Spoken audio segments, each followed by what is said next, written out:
Bonjour, aujourd'hui nous allons vous montrer comment faire des boutures d'hortensia tout simplement avec du matériel que vous avez chez vous, j'en suis sûr.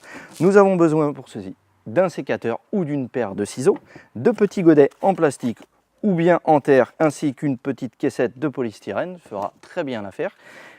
Ensuite de farine, nous allons montrer à quoi ça sert, d'une bouteille d'eau que nous aurons coupée en deux et de terreau horticole. Alors, première étape, vous prenez le petit godet en plastique, vous remplissez gaiement de terreau horticole, on tasse un petit peu, nous humidifions ce substrat, et ensuite, voilà, j'ai repéré un hortensia chez un ami, ma foi, cette couleur me plaît beaucoup, je voudrais avoir le même chez moi, donc nous allons prélever une bouture. Alors, comment choisir sa bouture? Surtout, c'est sur une tête où vous n'avez pas de fleurs, bien évidemment. On regarde, vous avez un œil, deux yeux, et nous allons prélever en dessous du deuxième œil.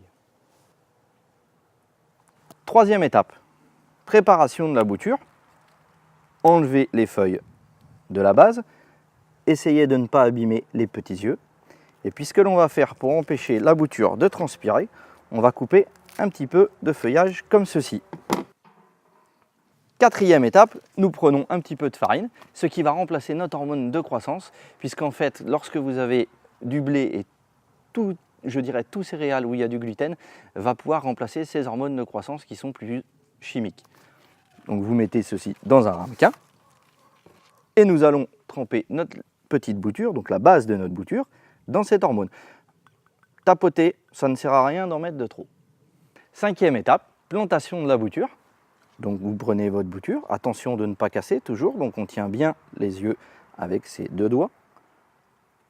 Nous l'enfonçons dans la terre, donc le premier œil, et on ira quasiment jusqu'au deuxième, pour ensuite tasser. Sixième étape, nous allons procéder à ce que l'on appelle faire des boutures à l'étouffée.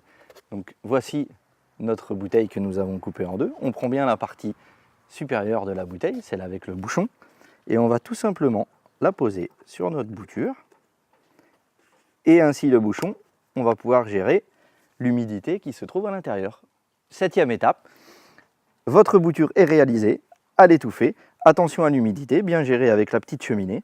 Et puis vous pouvez la disposer dans une coupelle, ainsi vous pourrez l'arroser à peu près toutes les semaines. 12 mois plus tard, écoutez, vous aurez un petit hortensia comme votre ami.